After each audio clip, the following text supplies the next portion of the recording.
बहुत समय पहले, जब धरती पर पाप, अन्याय और अंधकार का राज्य था, लोग परमेश्वर से दूर हो गए थे। हर जगह लोभ, घृणा और अधर्म फैल चुका था। लोग बाहरी पूजा तो करते थे, पर भीतर का प्रेम, करुणा और विश्वास मर चुका था। इसी अंधेरे समय में ईश्वर ने संसार के उद्धार की योजना बनाई। उन्होंने अपने एकमात्र पुत्र यीशु मसीह को इस संसार में भेजा ताकि वह मानव जाति को पाप से मुक्त करे और उन्हें परमेश्वर के प्रेम का साक्षात दर्शन कराए। मरियम को स्वर्गदूत का संदेश नासरत नगर में एक युवती थी। मरियम जो परमेश्वर से डरने वाली और पवित्र जीवन जीने वाली थी। एक दिन जब वह प्रार्थना कर रही थी, अचानक उसके सामने एक स्वर्गदूत गब्रिएल प्रकट हुआ। वह चमकदार प्रकाश से भरा था और बोला, हे मरियम, मत डर, क्योंकि परमेश्वर ने तुझ पर अनुग्रह किया है। तू गर्भवती होगी और एक पुत्र को जन्म देगी, जिसका नाम यीशु रखना। वह महान होगा और परम प्रधान का पुत्र कहलाएगा। मरियम हैरान हुई, पर मैं तो कुंवारी हूं, यह कैसे होगा? स्वर्गदूत ने कहा, पवित्र आत्मा तुझ पर उतरेगा और परम प्रधान की शक्ति तुझ पर छा जाएगी। इसलिए जो बालक उत्पन्न होगा वह पवित्र और परमेश्वर का पित्र कहलाएगा।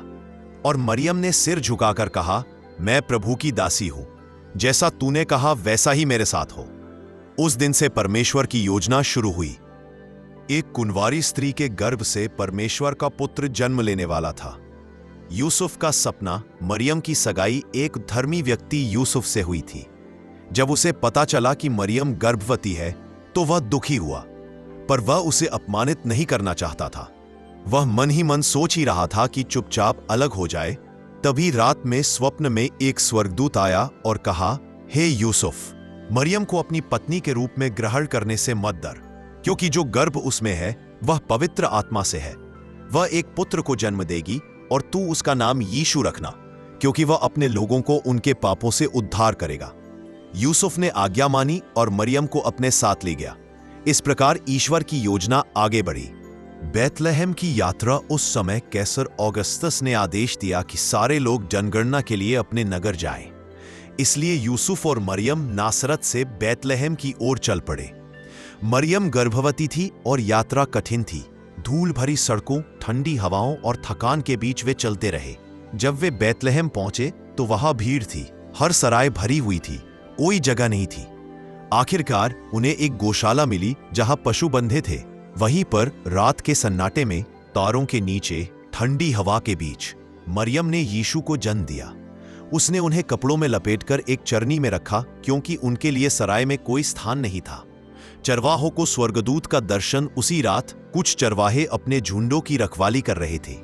अचानक आकाश चमक उठा। एक स्वर्गदूत उनके सामने प्रकट हुआ और बोला, डरो मत, क्योंकि देखो, मैं तुम्हें बड़ी खुशी का समाचार सुनाता हूं। आज दाऊद के नगर में तुम्हारे लिए एक उद्धारकर्ता जन्मा है, जो मसीह प्रभु है। तुम्हें यह चिन्ह मिलेगा, तुम एक बालक को कपड़ों में लिपटा हुआ चरनी में पड़ा पाओगे। तभी अचानक आकाश में स्वर्गदूतों की एक बड़ी भीड़ प्रकट हुई, जो गा रही थी, परमेश्वर की महिमा आकाश में और पृथ्वी पर शांति उन लोगों में जिनसे वह प्रसन्न है। चरवाहे दौड़ पड़े बैतलहम की ओर और उन्होंने देखा, जैसा स्वर्गदूत ने कहा था वैसा ही हुआ। बुद्धिमानों की भेंट कुछ समय बाद पूर्व दिशा से 3 ज्योतिषी आए। उन्होंने आकाश में एक नया तारा देखा और कहा, यह यहूदियों के राजा का तारा है। वे तारे के पीछे पीछे बैतलहम पहुंचे। तारा उस स्थान पर ठहर गया जहां बालक यीशु था। वे झुके और उसकी आराधना की। उसे सोना, लोबान और गंधरस की भेंट दी। सोना क्योंकि वह राजा है, लोबान क्योंकि वह परमेश्वर का पुत्र है, गंधरस क्योंकि वह मानवता के दुखों को सहने वाला उद्धार करता है।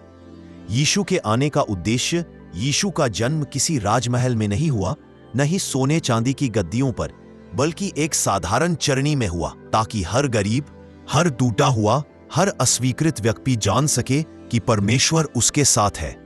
उन्होंने धनवानों या शक्तिशालियों के लिए नहीं, बल्कि हर उस आत्मा के लिए जन्म लिया जो पाप और दुख से थक चुकी है। यीशु के आने का एक ही उद्देश्य था, जो खो गया है उसे ढूंढना, जो टूटा है उसे जोड़ना, जो बीमार है उसे चंगा करना और जो अंधकार में है उसे प्रकाश देना। जन्म नहीं, आरंभ। यीशु का जन्म सिर्फ एक ऐतिहासिक घटना नहीं, बल्कि मानव इतिहास का मोड़ था, क्योंकि उसी दिन परमेश्वर ने अपने प्रेम को मनुष्य के रूप में प्रकट किया। क्योंकि परमेश्वर ने जगत से ऐसा प्रेम रखा कि उसने अपना एकलौता पुत्र दे दिया, ताकि जो कोई उस पर विश्वास करे वह नाश न हो परंतु अनंत जीवन पाए।